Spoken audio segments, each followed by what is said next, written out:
Kesurupan bagi sebagian orang kesurupan dapat dijelaskan oleh alasan ilmiah, mulai dari gangguan psikologis, sugesti dan lain-lain. Betul. Dalam hal ini bisa terjadinya kesurupan itu ada dua faktor. Satu, memang itu adalah suges kita dalam hal takut akan satu hal yang membuat dia menjadi kesurupan. Ketakutan yang berlebihan. Ketakutan yang berlebihan. Ada juga yang memang benar-benar hal itu terjadi mutlak karena memang dia dalam pemikiran yang kosong. Di mana itu bukan kesurupan satu orang tapi juga kesurupan massal. Gue juga pernah ngalamin hal yang semacam itu, sampai ada juga yang kesurupan sampai yang benar-benar ekstrim, dia terbang. Ada juga yang seperti itu. Itu kalau misalkan terbang itu tuh dia kesurupannya tuh di indoor kah atau apa di outdoor gitu? Biasanya hal-hal yang paling ekstrim itu semuanya terjadi di outdoor. Kayak karena, di hutan mungkin? Nah, bisa di hutan kayak gitu. Karena balik lagi itu outdoor itu adalah tempat bebas. Tempat mungkin bebas. Ada kerajaan, mungkin gimana? Ya, tempat bebas yang dimana kita nggak pernah tahu siapa aja yang ada di sana, gitu. Kita nggak pernah tahu siapa aja yang pernah ada di sana. Siapa saja yang mempunyai penguasaan di tempat itu, kayak gitu. Nah, makanya kadang gue sendiri berpikir gini, kesurupan itu adalah 1 berbanding sejuta. Terjadinya fenomena kesurupan itu adalah hal yang selalu terjadi, itu adalah 1 berbanding sejuta. Karena manusia sebenarnya tidak pernah kesurupan. Kecuali. Bisa gitu sih Bang? Iya. Kecuali dia dijadikan mediasi untuk sesuatu hal. Mediumisasi ya? Dimasukin apa gimana gitu ya? Iya, kayak gitu. Kesurupan yang memang terjadi secara tidak sengaja, yang mungkin kesurupan yang mungkin terjadi di luar sana itu biasanya adalah hal-hal yang memang 1 berbanding 1 juta. Gitu. Dia melakukan satu kesalahan, mungkin dia tidak permisi, memberi salam, berdoa. Hakikatnya manusia itu jarang untuk kesurupan. Gitu. Balik lagi, kenapa sekarang kita lebih banyak untuk kesurupan dan banyak terjadi fenomena kesurupan ini? Kita lebih meyakini adanya mereka. Karena meyakini hal tersebut, pola pikir kita jadi agak sedikit berubah, tidak seperti dulu. Berantakan, kacau. Karena yang tadi gue bilang, biasanya kita ada orang yang kesurupan itu cuma karena satu hal. Pikirannya sedang tidak stabil, kosong. Seperti itu. Nah, kalau menurut lu sendiri bagaimana tentang fenomena kesurupan ini, atau kesurupan sendiri, apa lu meyakini atau tidak? Dibilang enggak, tapi sering lihat yang kesurupan. Dibilang iya juga, saya nggak pernah kesurupan. Selama saya explore di bangunan atau tempat kosong gitu, sebelumnya, itu cuma gitu doang, nggak pernah yang ngerasain kesurupan. Mau dibilang gimana juga, emang nggak pernah gitu ya. Tapi sering lihatnya tuh di sekitar lah, seperti di jalanan atau di tetangga atau di sosial media lainnya gitu. Itu sering terjadi tuh namanya kesurupan. Makanya saya bingung juga, kesurupan rasanya gimana. Saya belum ngerasain tuh 2 hal. Kesurupan, pingsan, sama satu lagi dapat giveaway. Itu belum pernah. Kalau dia bagaimana? Si Mbak. Ya, karena gini, kalau ini sebuah cerita yang pernah gue alami dulu gitu. Dulu pernah gue ngalamin namanya sebuah kesurupan. Itu terjadi saat gue sedang melakukan sebuah permainan yang permainannya itu istilahnya tantangan nakal sih ya. Karena kita permainan itu yang papan jalangkung itu. Celang. Ya, yang bukan pakai ini ya, bukan pakai alat ya, tapi dengan Ala kadarnya gitu. dengan huruf-huruf. Huruf. Ya, huruf-huruf A B C D F G alfabet tuh. Terus masuk dan pulang gitu kan. Datang dan pulang. Saya belum pernah coba itu. Nah, itu waktu itu gue pernah kesurupan saat gue bermainan itu. Nah, jadi pas gue mainin itu, gue waktu itu main bertiga. Itu di zaman gue waktu dulu masih sekolah. Saat itu gue bermain dengan teman gue bertiga. Mungkin kalau misalkan teman gue ngelihat, ini gue ceritain nih, cerita kita bertiga nih, waktu tolol-tololnya. Wah, nostalgia loh. Ya, jadi di saat itu gue main bertiga, itu di jam, kemungkinan jam 11 lah ya, jam 11 itu gue waktu di sekolah itu lagi ada camping tuh? Bukan camping. Apa? Gue lagi ngerapin OSIS, ruangan OSIS gitu. Jadi gue sama teman-teman OSIS nih semuanya abis udah ngerapihin semua. Terus kita ada di kantin, pas di kantin kita udah yang emang lagi udah tidak ada kerjaan lagi gitu, lagi gabut lah. Ada teman gue untuk ngajakin hal itu gitu kan. Kita main bertigaan, yang lain nggak ada yang percaya gitu kan, kita main bertigaan. Oh datanglah sampai tidak datang. Terus akhirnya di situ gue melakukan sebuah kesalahan yang fatal. Itu menurut gue adalah suatu hal yang sangat tidak baik untuk gue lakukan.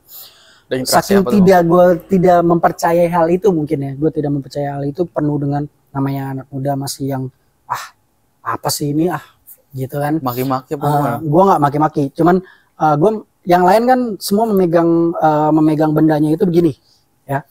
Begini kan, 3 orang ini gitu kan. Begini koinnya. Nah gue melakukannya dengan begini, jari tengah ya, menggunakan jari tengah gitu kan. Nah, mungkin hal itulah hal fatal yang gue lakukan saat lagi melakukan itu. Gue nggak tahu dengan yang teman gue yang duanya lagi ya, tapi kalau gue pribadi adalah saat itu suasana kita lagi ramai. Ada teman gue yang ngituin, dia lagi ngedengerin radio, dia lagi ngecek radio dan segala macam. Ada teman gue lagi bercerita lucu, pokoknya sedang ngobrol-ngobrol sambil ketawa-tawa. Dan buat gue pribadi saat itu semuanya hening, tidak terdengar satupun suara apapun. Sampai saat itu lagi ada anginnya besar.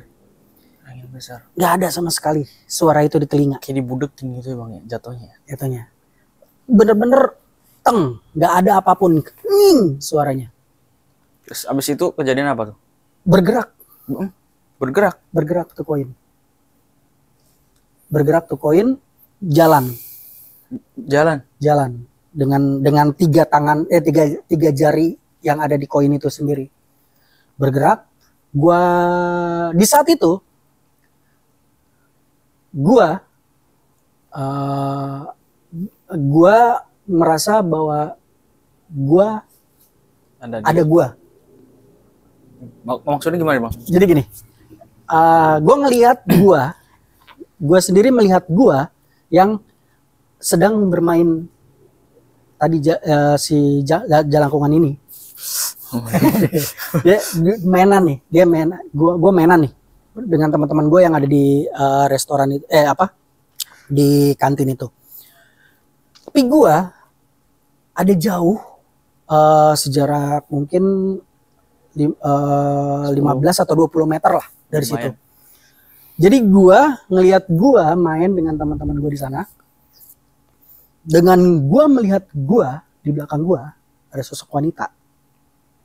Di belakang gua ada sosok wanita berbaju putih, bermuka rata dan berambut panjang. Ada di belakang gua.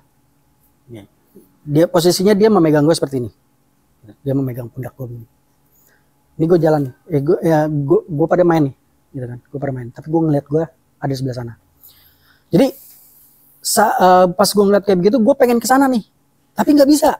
Kayak ada kaca yang menghalangi gitu. Cermin bukan bang? Enggak, ada kaca tembus yang bisa gue ngeliat gue kesana. Itu hal yang gue rasakan mungkin saat gue itu mungkin fenomena kesurupan seperti itu mungkin. Bisa jadi kita nggak sadar gitu ya. Jadi di sana itu apa yang terjadi di sana, gue nggak pernah tahu itu apa. setelah gue kembali gue ke badan gue, baru teman-teman gue kasih tahu Bahwa kesurupan. bahwa di situ gue bermain begitu aja tapi tidak bersuara sama sekali sampai akhirnya gue jatuh pingsan, yang dimana gue jatuh pingsannya itu kata teman-teman gue sampai detak jantung gue berdetaknya benar-benar pelan. 1, 2, 3, 4, 5, 6, 7, 8, 9, 10, 11, 12, 13, 14, 15, 16, 17, 18, 19, 20. Dep. Kayak orang lagi nyelam berarti ya. Detak jantung gua. Detak jantung. Udah kayak mau lewat bang. Hampir lewat mungkin. Kata teman-teman gue seperti itu. Sampai gue digamparin. Sampai gue dibakar kakinya sampai gosong. Gak bangun. Gosong. Buset, gosong. Bener-bener telapak kaki gue itu dibakar teman-teman gue. Dan yang paling mengejutkan teman-teman gue adalah si radio yang didengar sama teman gue itu kebakar, meledak. Karena apa? Karena teman gue nyalain pengajian. Mungkin di pengajian, balik lagi ke sini ya. Mungkin itu di pengajian itu tuh memang bener, bacaannya bener. Dan memang itu si makhluk tersebut tuh ngerasa kebakar, terganggu. Akhirnya Ngerasa dia terganggu. rusak ya. Akhirnya dia rusak tuh radionya. Karena teman-teman gue mempercayai saat ini bergerak tanpa pergerakan kita pada, saat si radio itu terbakar. Baru mereka yakin kalau ini beneran bergerak, bukan settingan dari entah gue, entah dua teman gue gitu loh. Karena yang pas kata teman gue nih, pas lagi berjalan nih, teman gue yang satu udah mulai takut. Saat ada pertanyaan kalau kenapa lu bisa mati, gitu, kenapa lu meninggalnya? Saat dia bilang bahwa dia meninggalnya bunuh diri, loncat dari jembatan ke kereta, ke jalur kereta, dia jatuh ke situ, dia bunuh diri di situ. Berarti berinteraksi apa gimana tuh bang? Berinteraksi. Iya, dia menuliskan saat dia bertanya, misalkan kita bertanya gini, misalkan nama kamu siapa? Misalkan namanya dia Yayu gitu ya. Dia si koin itu ke Y dulu. Y A U Y U. Yayu.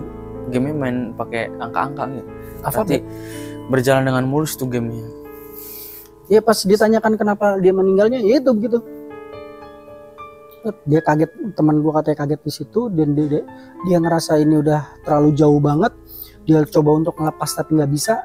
Katanya ini tiga-tigaan nih jari ini lengket di si koin itu, lengket, nggak bisa dilepas. Kayak ada yang menahan mereka untuk tidak boleh melepas dari situ. Sampai akhirnya dia bisa lepas, tapi dia langsung jatuh, tersungkur, pingsan. Tinggal gue berdua, katanya. Nah pas jatuh tersungkur itu, anak-anak masih nggak percaya. Sampai akhirnya teman gue satu yang tadi ngedengerin radio itu mencari channel buat bacaan Al-Quran, bacaan pengajian.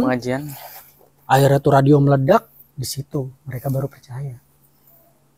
Itu teman-teman yang nggak ikut main game itu ya?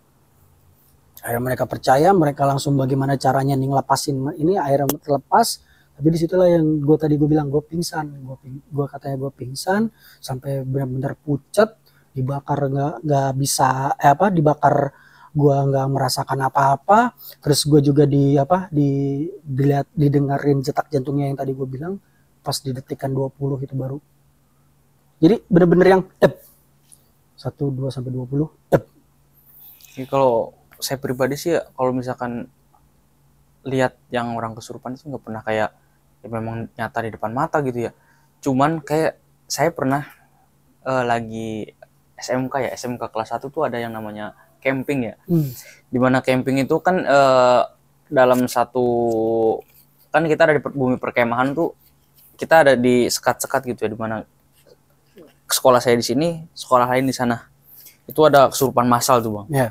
Lagi acara apa? Acara nyanyi dari sana. Itu teriakannya bukan main, asli. Kenceng-kenceng banget kesurupannya. Kalau di tempat-tempat gitu tuh kira-kira yang membuat kesurupan tuh awalnya tuh gimana tuh Bang ya? Ini pernah terjadi saat dulu gue ada kegiatan OSIS. OSIS. Nah, waktu itu ada di satu tempat di sana itu tentang tempat itu di mana ada ada asrama lah, asrama sama ABRI lah gitu ya, sama ABRI. Di situ dari tempat kegiatan OSIS gue dulu. Di situ kita mau melakukan jurit malam, gitu, jurit malam. Dimana jurit malam itu kan dimana mereka melakukan sebuah kegiatan yang lumayan lumayan ekstrim ya, lumayan ekstrim dalam artian gini, kita melewati tempat-tempat gelap, yang mungkin di situ ada settingan mereka menjadi entah hantu, entah pocong, entah ini segala macam lah ya. Mereka melakukan seperti itu. Nah, ini adalah sebuah titik di mana kita melakukan kesalahannya.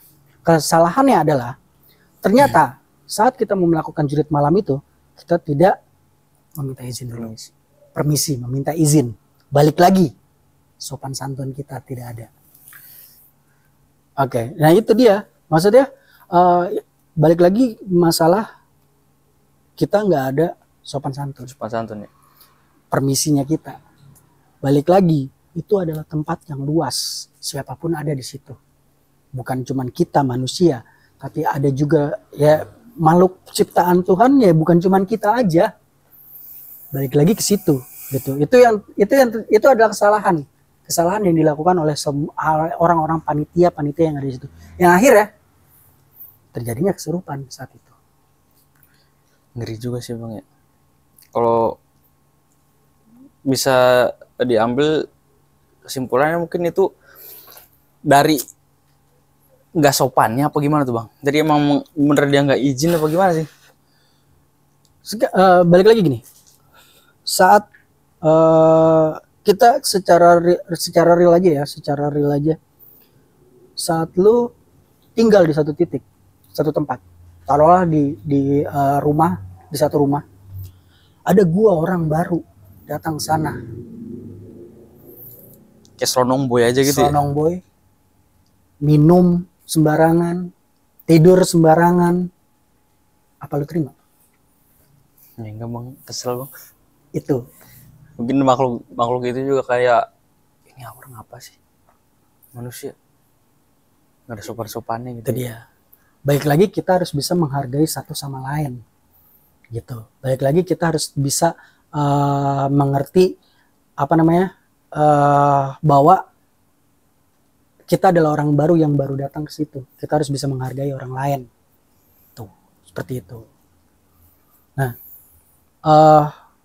makanya balik lagi ke fenomena yang tadi udah kita bacakan dari misteri mistis dunia.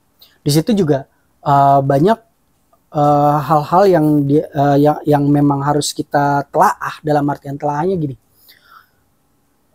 kita untuk mengobati atau meruqyah orang-orang yang memang sedang dalam fasenya kesurupan atau dia sedang dirasuki, kita harus bisa menjadi orang yang percaya akan apa yang akan kita lafadzkan.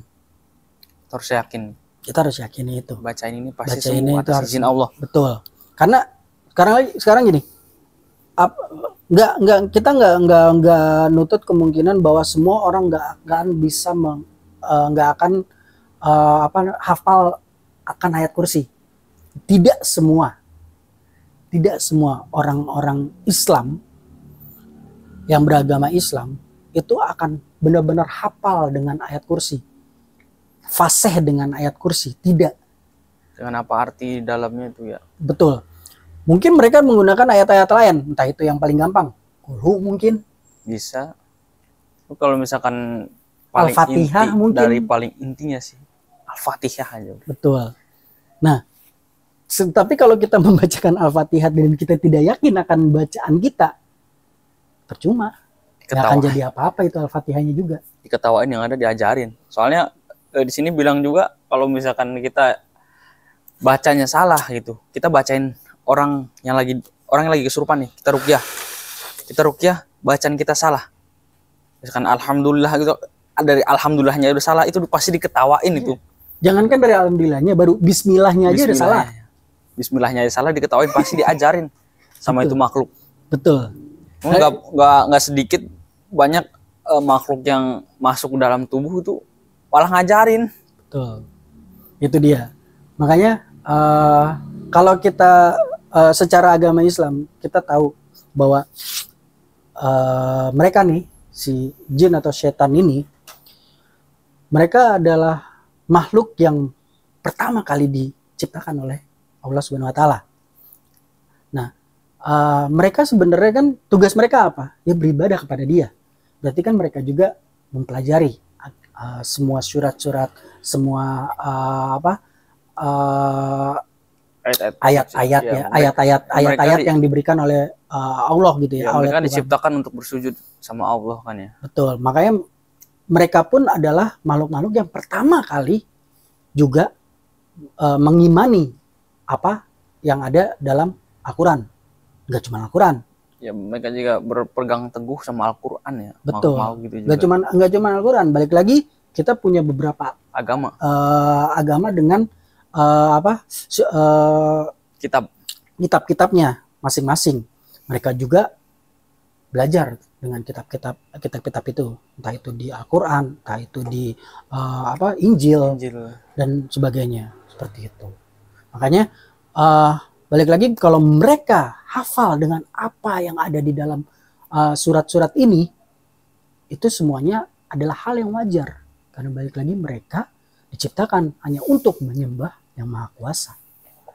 Mungkin ada di agama lain, mungkin di agama Kristen saat lagi pengusiran nih, penyalipan pengusirannya, tiba-tiba dia tahu ayat yang dia bacakan, malah dia duluan yang membacakannya. Karena apa ya? Karena yang lagi pengusirannya sini dia tidak yakin dengan pembacaannya dia. Begitu juga di agama kita saat auzubillahi minasyaitonirrajim bismillahirrahmanirrahim, nggak yakin nih. Nggak yakin. Malah dia yang terusin. Apa? Lanjutannya ini kan? Bisa seperti itu. Bacanya salah. Saya lebih paham. Iya. Mana mat badalnya? Mana ininya? Bisa. Seperti itu. Malah dia yang bakalan malah mengajarkan lu membaca Al-Quran dibandingkan lu yang harus mengusirnya dia gitu kan. Iya. Itulah fenomena kesurupan sendiri. Karena balik lagi, kenapa di Indonesia ini selalu ada yang namanya fenomena kesurupan? Karena di Indonesia ini mempercayai hal-hal yang berbau mistisnya sangat kuat. Iya. Itu kita di Indonesia sangat meyakini bahwa kita hidup bukan cuman kita yang ada terlihat sekarang, tapi ada juga makhluk-makhluk yang tidak terlihat yang berdampingan dengan kita. Seperti itu.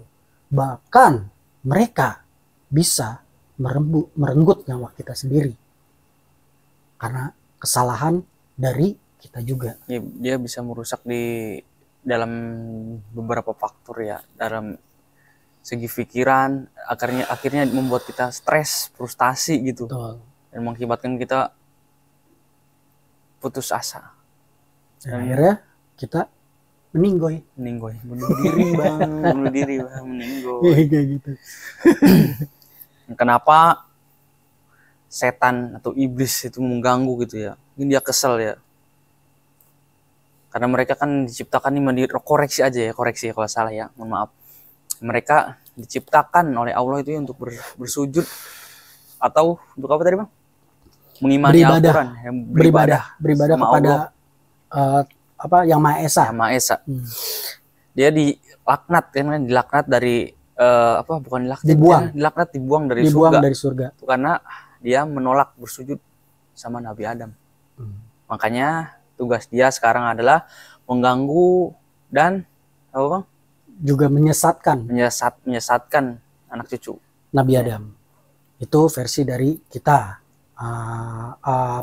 di agama Islam. Kalau dari yang lain ada beberapa versi-versi juga, entah dari Kristen, karena dari Kristen sendiri ada versinya, ada banyak, dari Hindu, Buddha, Konghucu, juga agama-agama lain pasti ada. Atau yang lain. Pasti ada berbedanya. Pasti ada versi mereka Versinya masing-masing, mereka ya, masing-masing. sesuai dari kitab atau ajaran mereka yang mereka pelajari. Betul. Nggak semuanya dari Islam kan, kita kan hidup di Indonesia itu beragam budaya, suku dan agama. Betul.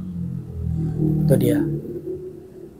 Jadi pada intinya adalah fenomena kesurupan memang ada dan bisa terjadi di dunia nyata.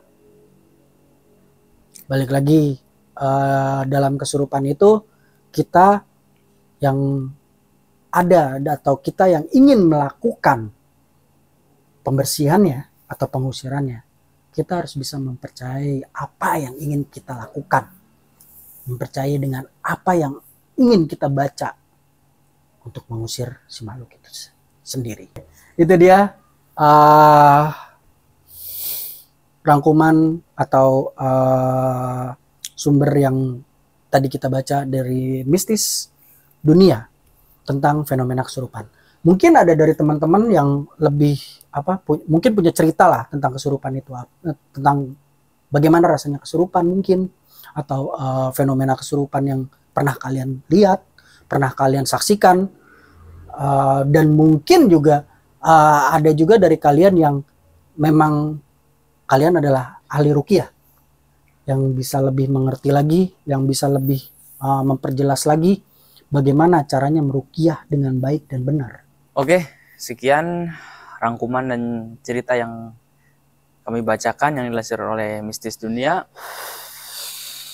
Kurang lebihnya mohon maaf bila ada salah kata atau salah pembacaan yang kami bacakan. Mohon dimaklumi dan mohon dimaafkan. Mohon dikoreksi juga.